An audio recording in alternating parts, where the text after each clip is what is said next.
घर में सत्संग आसन सिखाता था, लेकिन वे यश के लिए बकने लगे। सत्संग पैसों के लिए सत्संग करे, यश के लिए सत्संग करे, तो मेरा हृदय फिर राजी होने की जगह पे नाराज हो गया। अब उनको बेचारे को 1000 रुपए की नौकरी नहीं मिलती और सुरेश एक दिन में कई 1000 रुपए दान पुण्य कर सकता है। सुरेश उसका असिस्टेंट था, सुरेश जानता है उनको, वो सत्संग करता था, सुरेश उसकी सेवा में था। वो अभी अपने घर पर है और ऐसी हालत है तो उसको 1000 रुपए की नौकरी नहीं मिल रही बेचारे को। उसको 1 बार 2 बार 3 बार 4 बार चेतावनी दी कि भाई तू बापू के नाम पर सत्संग करने जाता है तो लोग तुझे मान देते, तो भगवान की नाते देते, संत के नाते देते। तू मान का भोगी मत बन, तू सेवा के भाव से तो जा। धन का भोगी, मान का भोगी मत बन, तू तो भगवान के प्यार का पात्र बन जा यार, तेरा उसी में भला है। तो 1 बार 2 बार 3 बार 4 बार 5 बार 6 बार 7 बार 8 बार 9 बार 10 बार 11 बार कई बार उसको मौका दिया, लेकिन थोड़ा मनमाना हो गया। तो फिर मैंने कहा अब आश्रम में नहीं जाएगा। तो उसने कहा ठीक है, बापू को भी दिखा दूंगा कि हम भी आश्रम बना सकते हैं। तो उसके अपने चमचे थे थोड़े बहुत, सत्संग करेगा तो सेवक तो बन ही जाएंगे। और उसने ट्रस्ट भी बनाया और हमने कुछ नहीं कहा, हमने जो करे तो ठीक ही है, अच्छे ट्रस्ट बनाया और लोग घोषणा कर दी, मटका रखा, इसमें जो गहना डालेगी माई उसका सुहाग अमर हो जाएगा, इसमें जो अपनी चूड़ी डालेगी उसके सुहाग की रक्षा होगी। मैंने सुना ये भी तो बदमाशी चालू हो गई। मेरे हृदय को फिर ठेस लगी। अब मैं आपको सच बताता हूँ, उसकी ट्रस्ट फलित नहीं हुई, उसका आश्रम बना ही नहीं, और किसी मंदिर में पुजारी होकर रहा और वहां से 60 बोरी सीमेंट की हेरा फेरी की और लोगों ने मारकर भगा दिया। अगर ईश्वर को चाहता तो लोग 60 बोरी तो क्या, 60 लाख तो क्या, 60 करोड़ भी तुम पर लुटाकर अपना भाग्य बना सकते। ऐसा परमेश्वर तुम्हारे साथ है मेरे भैया। क्यों अपनी नियत बिगाड़ो? होनी हो सो होए, अनहोनी ना होए, जो प्रारब्ध में है वो तो आएगा। ये डॉक्टर प्रेम जी कैसे बजाने की सेवा करता है, इसकी सेवा से मैं खुश हो गया। मैं क्या तेरे को 10 लाख रुपए तेरे नाम पर मैं तो कहीं भी बोले हम ट्रस्ट में से करवा देते हैं, तुम्हारी सेवा से हम संतुष्ट हैं। बोले बापू जी अगर आप राजी हैं तो 10 लाख मेरे को देना चाहते हैं। मैं कहा हाँ। तो बोले लोगों को सत्संग मिले, ऐसे वीडियो ऑडियो के सेटों के सामानों को थोड़ा थोड़ा पैसा, भले 10 लाख नहीं तो 2-4 लाख खर्च हो ताकि लोगों तक पहुंचे। मैं क्या ठीक बात है, तू अपने लिए मांग। बोले कुछ नहीं चाहिए, कोटा के आश्रम की जमीन उसके नाम करवा दी मैंने, मेरे को क्या करना है जयराम जी की, मेरे को क्या लेना देना है। मुझे तो अपना शरीर भी अपना नहीं लगता, लेकिन सब जिसका है वो मुझे अपना प्यारा लगता है। मेरे पास अपना कुछ नहीं है, लेकिन सारी तिजोरियों का जो मालिक है उसकी कुंजियां मेरे पास रहती है।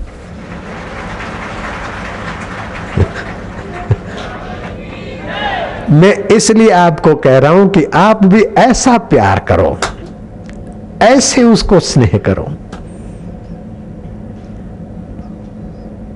उससे उसी को मांगो।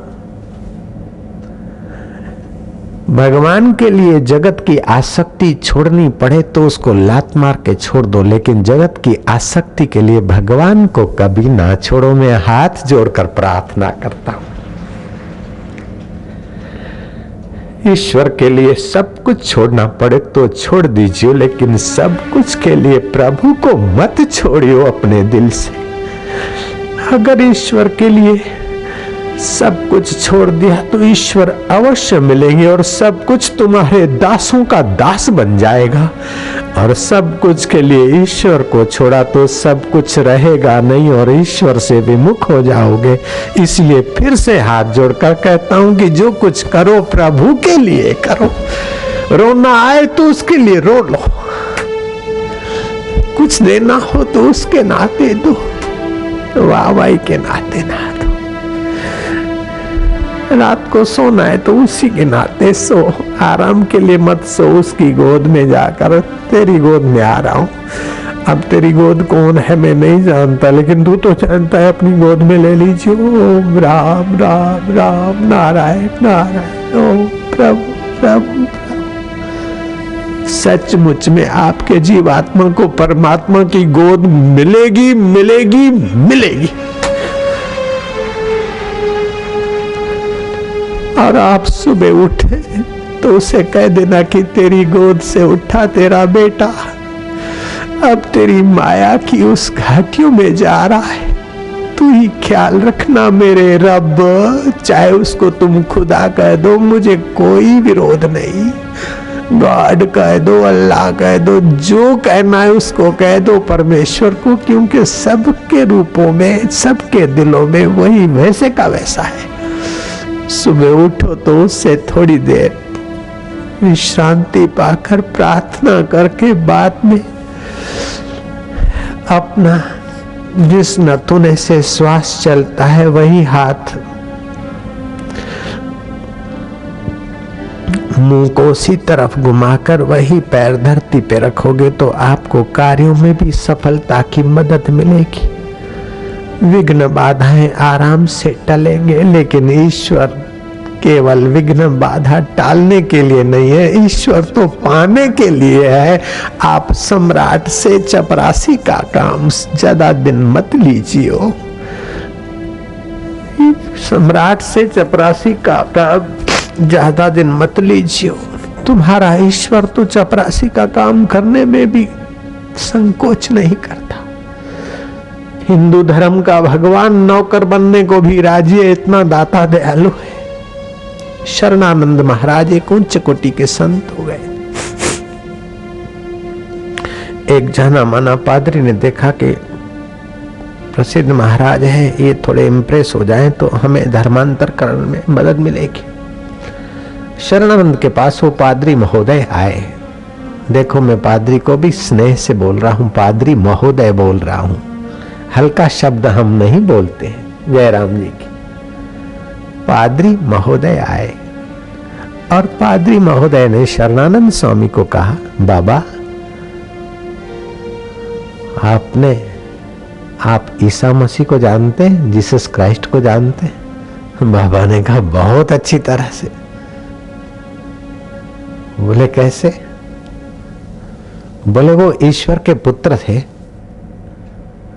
और मेरे भतीजे हैं। पादरी टकटकुर देखता रहा कि बाबा अधिकार पूर्वक वाणी से बोल रहे हैं कि वो मेरे भतीजे हैं। हमारे भगवान और बाबा आपके भतीजे कैसे? बोले जीसस ईश्वर का बेटा अपने को मानता था, लेकिन ईश्वर तो मेरा दोस्त है, ऐसा मेरा तत्व ज्ञान मेरे को अनुभव करा चुका है।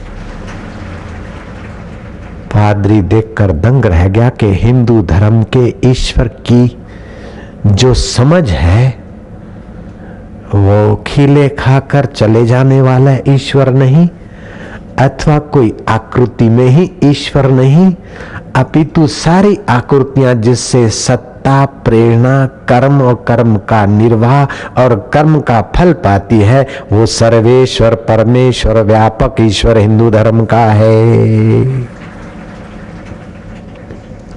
इसीलिए हिंदुओं को किसी और मजहब से नफरत नहीं,